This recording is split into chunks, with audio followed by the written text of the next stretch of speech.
What's going on, guys? Hey, I'm back. Unfortunately, I missed a few games. I missed the Lakers on Saturday. Also missed the Portland game on Monday and the Utah game on Tuesday. So yes, I'm trying to get back on track. I missed those three games.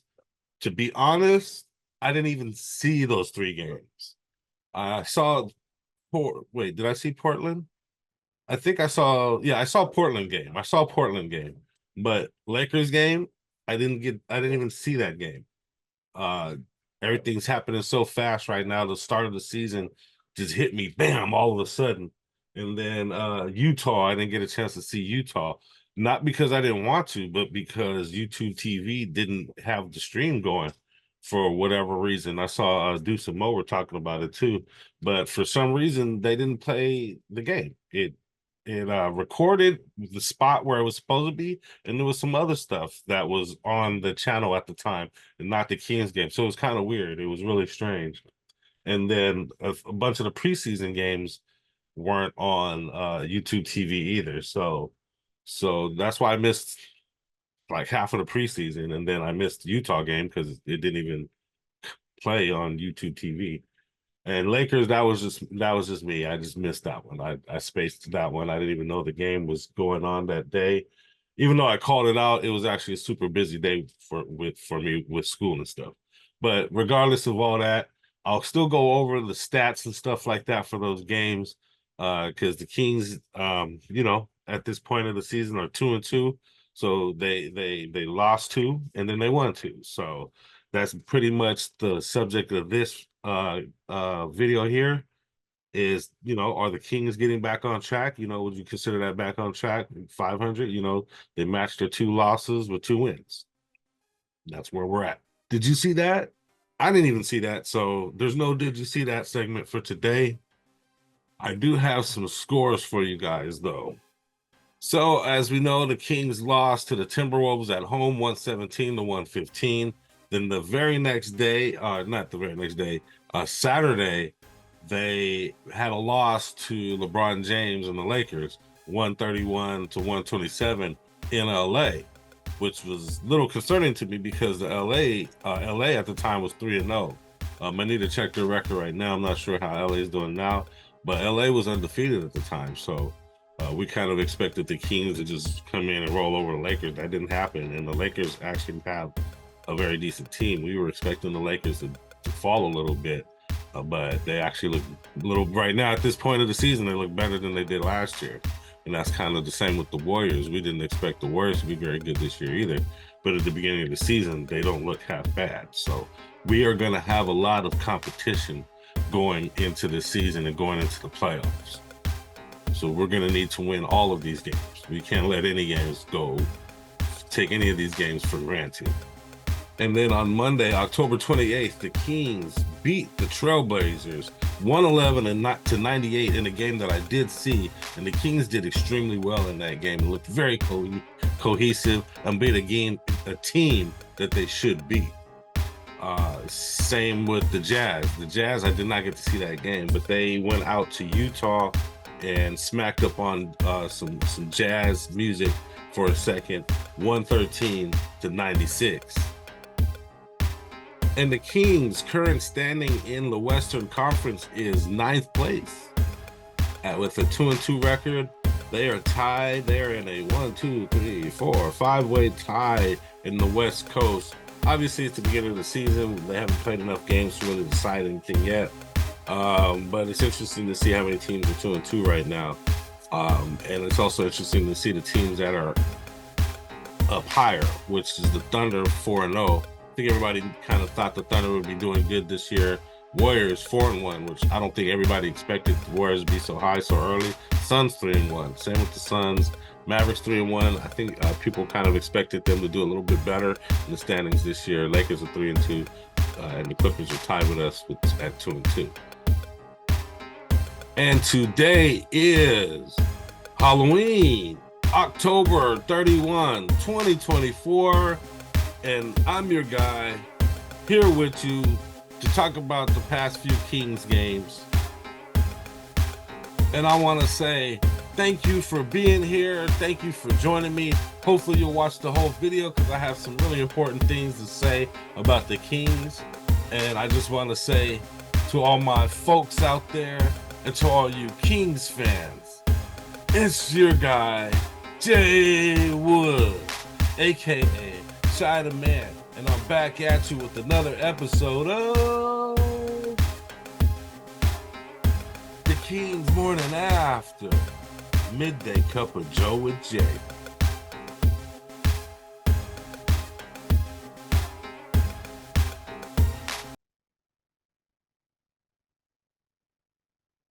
Oh yeah, that's a good cup of Joe today. I went and got a refill. It's nice and warm. It's heating my belly up. It's warming the soul. It's so good. I'm gonna have another sip.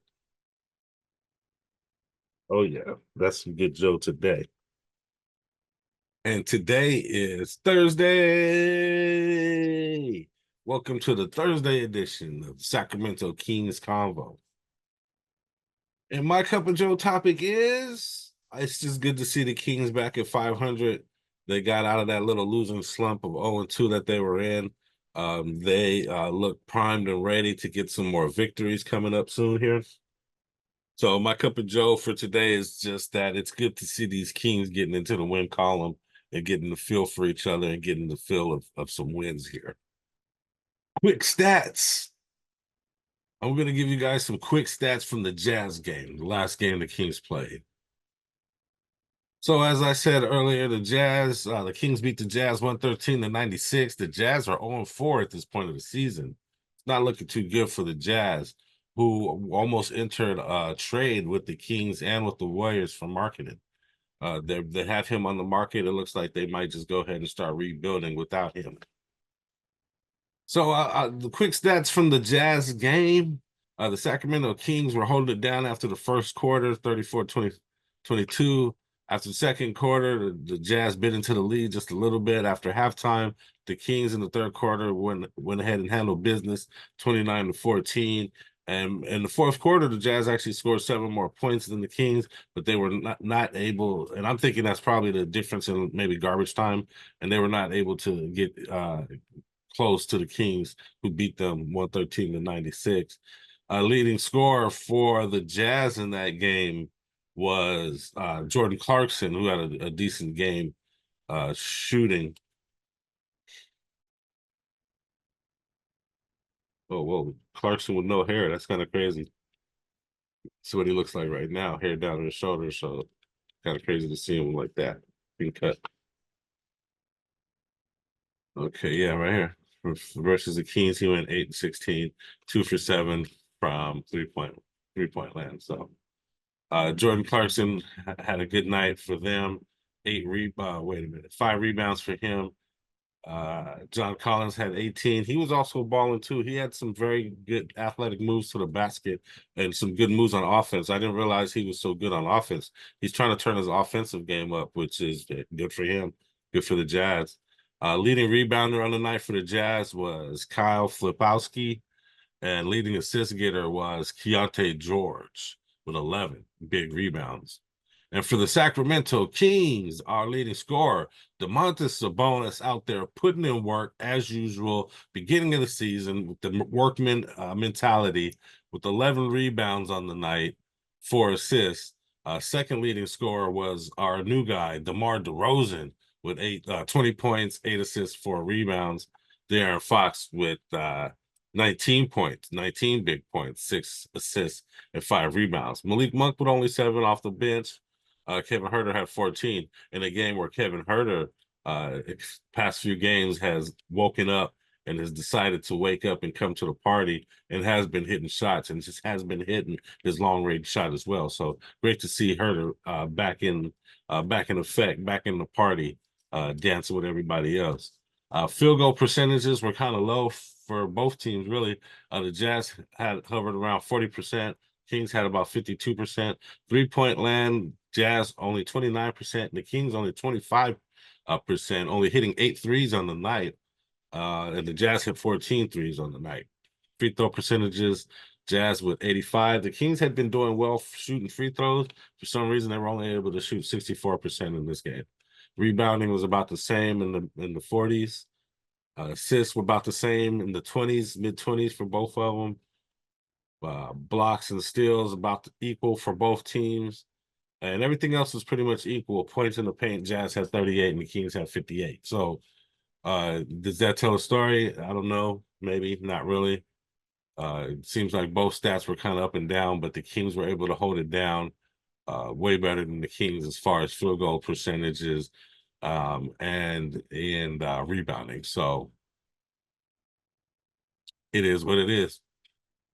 Eye test. Eye test. Yeah. Eye test. Eye test. Eye test. Eye test. My eye test for the day. I can't do an eye test because I didn't see all these games. I didn't see this Utah game. I could do an eye test of, I guess I watched the highlights, so I could do an eye test that way. But pretty much from what I saw in the highlights and from watching the Portland game, is that the addition of DeMar DeRozan is definitely helping this team. They needed a mid-range guy like this, a guy that can just go get his buckets when he needs to get his buckets. And it's just great to see. He was definitely a needed piece. And it's good to see the way he will take command sometimes, or De'Aaron Fox will trust him late in the shot clock, or he knows how to go get his offense in a very fundamental way. It's really good to see a player like that. They'll give it to him midi game all day. You know, mid range is his thing. He'll get the ball, 10, 15 feet away, back a guy down, and then hit his little Michael Jordan turnaround jump shot. And it's good most of the time. That's a very fundamental shot that he's able to hit because he has that good mid range jumper. Nobody else on the team really has a mid-range jumper like that. Sabonis is good in the mid-range, but he's more of a post-up guy. He's more of a pound guy. He's going to ground and pound you, to the basket as close as he can get and do a post move. De'Aaron Fox, he can drive to the basket, and his midi game is okay, around free throw, but it's not spot on dead eye the way DeMar DeRozan's midi game is. So De'Aaron is kind of more to the basket or three-point shot, or he'll shoot a midi game. It's just not, to me, it's not as consistent as DeMar's is. And then, they have Keon, who is an excellent three-point shooter, and that's what he's trying to get. And I think that's what Mike Brown tells him to get. When you're out there, you get open at the three, and you catch and you shoot that three.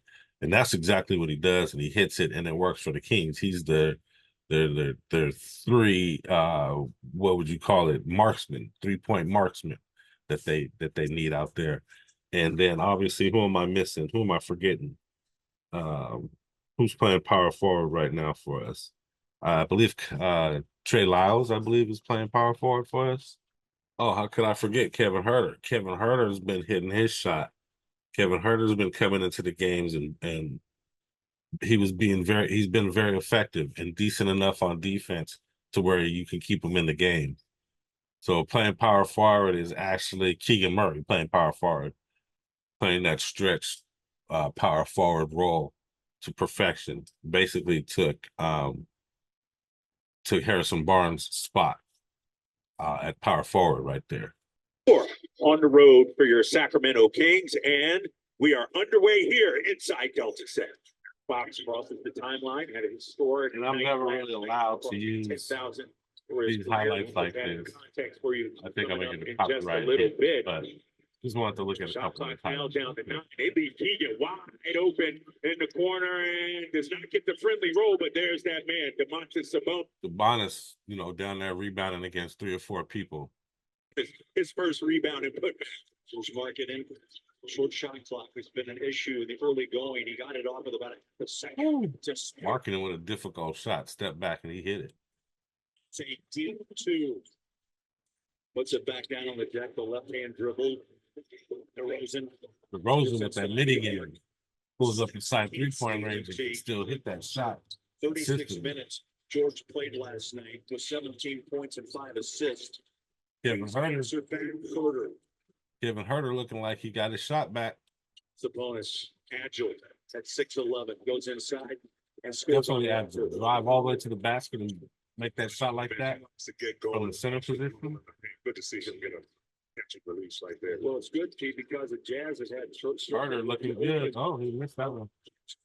But our guy, DeMar DeRozan, with the follow-up, with the rebound and the follow-up, will skip here to the end of the game. Yeah, I will. 18. And that's what I mean, that mid-range game. You can give it to him 10, 15, 18 feet out and be confident that he's still going to get a good shot, a good turnaround or something. I mean, look at that. That shot is just amazing. That's a beautiful shot. Market is always a threat.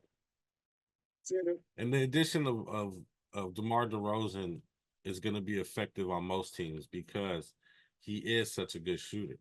You know, DeMar DeRozan, you know, mid-game, who doesn't need a mid-game? Who doesn't need a mid-game assassin?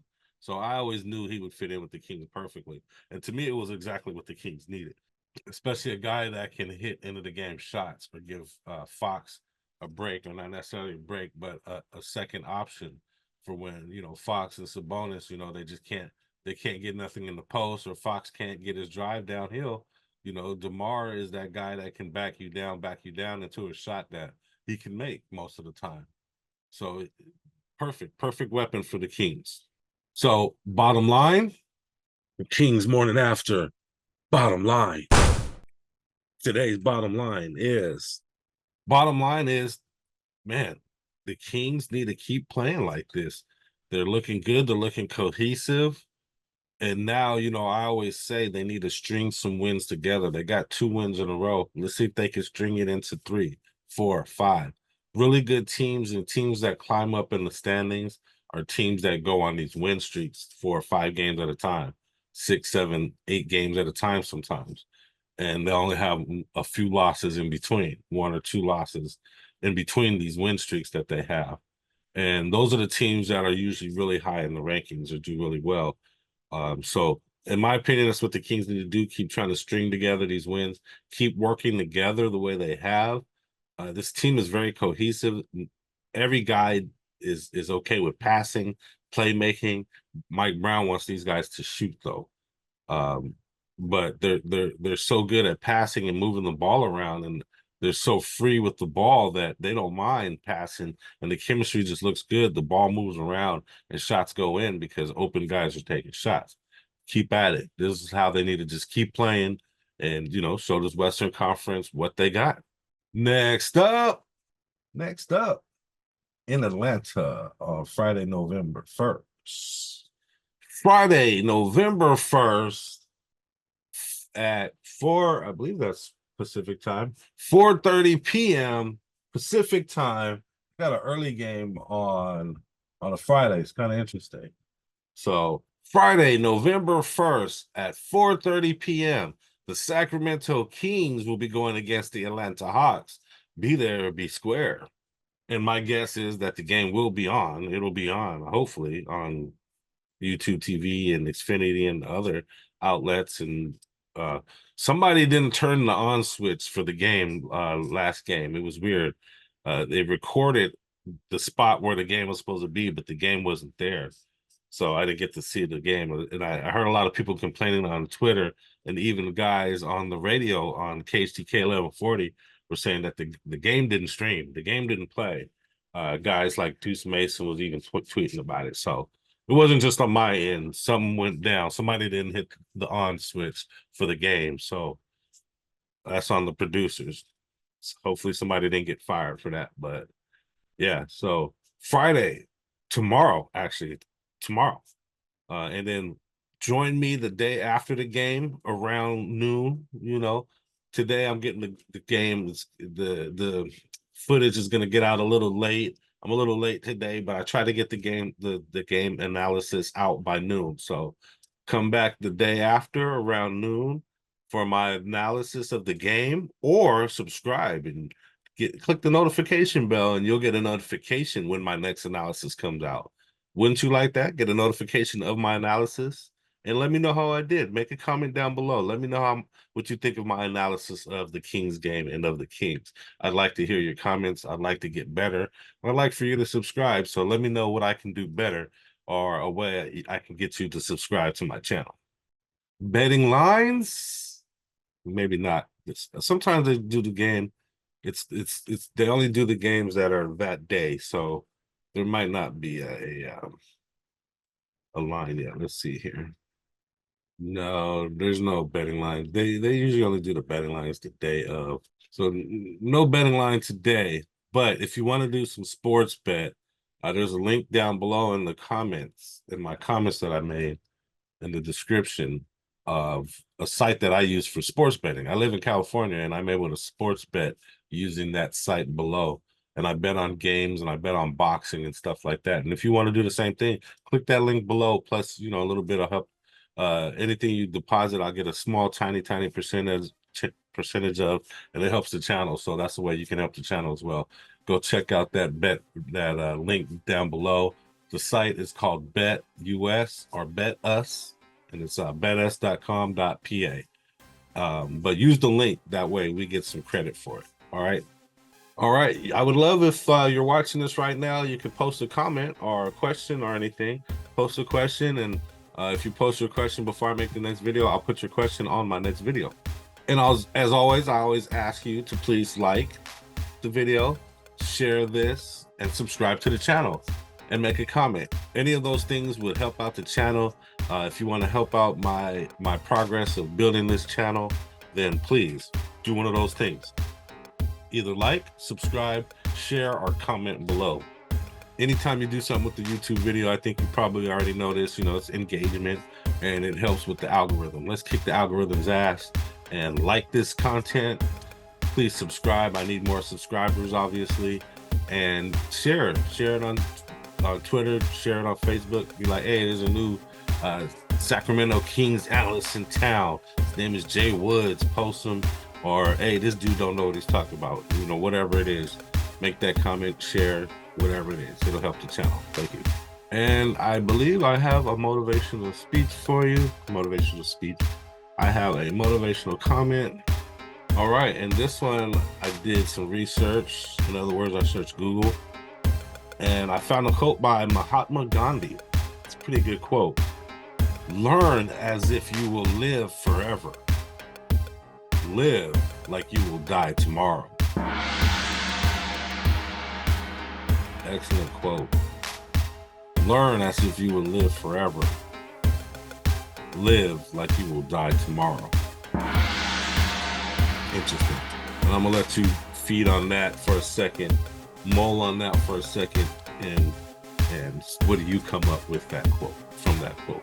But anyway, that's all that I have for today. I really appreciate you joining me and watching up to this point. It really helps the channel when you watch and engage with me. So please like, share, subscribe. And I just want to say thanks for joining me for another episode of the Kings Morning After. Midday Cup of Joe with Jay. Oh yeah, I needed that. But anyway, thanks for joining me, and I'm out. It's good.